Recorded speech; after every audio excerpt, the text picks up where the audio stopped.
नमस्कार दोस्तों, हमारे पड़ोसी देश नेपाल ने सीमा पर गोलीबारी शुरू कर दी है।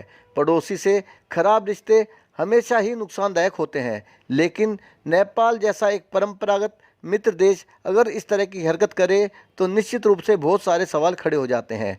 नेपाल वो देश है जो हमेशा हिंदुस्तान की इज्जत करता रहा है। हम दोनों देशों के बीच मुद्राओं का आदान प्रदान होता रहा है। नेपाल और भारत में आने जाने में कभी पासपोर्ट और वीज़ा की ज़रूरत नहीं पड़ती।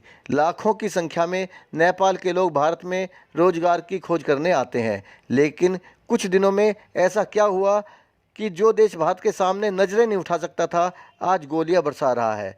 हम दूसरे की कमी निकालें, इससे पहले हमें अपनी गिरेबान में भी झांकना होगा। भारत का एक शक्तिशाली पड़ोसी देश चाइना नेपाल को अपने खेमे में लेकर उसे भारत के खिलाफ उकसा रहा है। इसमें कोई शक नहीं कि भारत चाहे तो नेपाल को कभी भी नेस्तनाबूद कर सकता है, क्योंकि हथियारों, सैनिकों, संसाधनों के मामले में नेपाल भारत के सामने कहीं भी नहीं ठहरता। लेकिन बड़ा सवाल यह है कि आखिर हम किस किस से लड़ेंगे। अगर हमारी सेना मजबूत है, शक्तिशाली है, तो क्या हम हर देश से लड़ते रहेंगे? दोस्तों, अगर आप मेरे चैनल पर पहली बार आए हैं तो आपसे रिक्वेस्ट करूंगा कि मेरे YouTube चैनल देशभक्त को सब्सक्राइब करें और साथ में बने घंटी के निशान को प्रेस करना बिल्कुल ना भूलें। दोस्तों, अब तो मानना पड़ेगा कि कहीं ना कहीं हमारी सरकार की कूटनीति में कमी आई है। चीन हमेशा से भारत का विरोधी रहा है और पाकिस्तान भी विरोधी रहा है।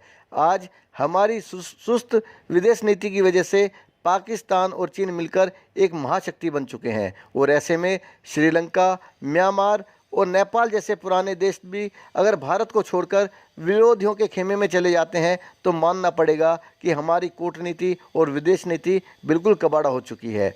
हर किसी बड़े देश को कुछ छोटे देशों को अपने समर्थन में रखना जरूरी हो जाता है, लेकिन अब ऐसा लगने लगा है कि सरकार सिर्फ लफ्फाजी और बतौलेबाजी से सरकार चलाना चाहती है। किसी भी सरकार के लिए देश को गंभीरता से चलाना महत्वपूर्ण होना चाहिए, ना कि अपने समर्थकों को खुश करना। दोस्तों, अभी हाल में भारत नेपाल सीमा पर एक घटना घटी है, जिसमें भारत नेपाल बॉर्डर के पास नेपाल सशस्त्र पुलिस की शुक्रवार सुबह की गई फायरिंग के मामले में लगातार खुलासे हो रहे हैं। इस मामले के बाद चश्मदीद गवाह लगन किशोर को नेपाल पुलिस ने अपनी हिरासत में ले लिया था, लेकिन बाद में बढ़ते दबाव के बाद लगन को रिहा कर दिया गया था। आप जानकर हैरान रह जाएंगे कि एक बेहद मामूली सी बात पर नेपाल पुलिस ने अपनी बंदूक का मुंह भारतीय नागरिकों की तरफ खोल दिया है। 12 जून की सुबह 8 बजे की घटना के बाद सीतामढ़ी के रहने वाले लगन किशोर को नेपाल पुलिस उठाकर अपने साथ संग्रामपुर ले गई थी। शनिवार को लगन को नेपाल पुलिस ने रिहा कर दिया। लगन ने यहां तक दावा किया है कि उसे नेपाल पुलिस ने बिहार की सीमा के अंदर घुसकर उठाया और संग्रामपुर लेकर चले गए। ये बुलवाने की कोशिश भी की कि उन्हें नेपाल सीमा से उठाया गया है। दोस्तों, ये था अब तक का अपडेट। मेरे साथ आगे भी बने रहने के लिए मेरे वीडियो को सब्सक्राइब करें, लाइक और शेयर करें। धन्यवाद। जय हिंद।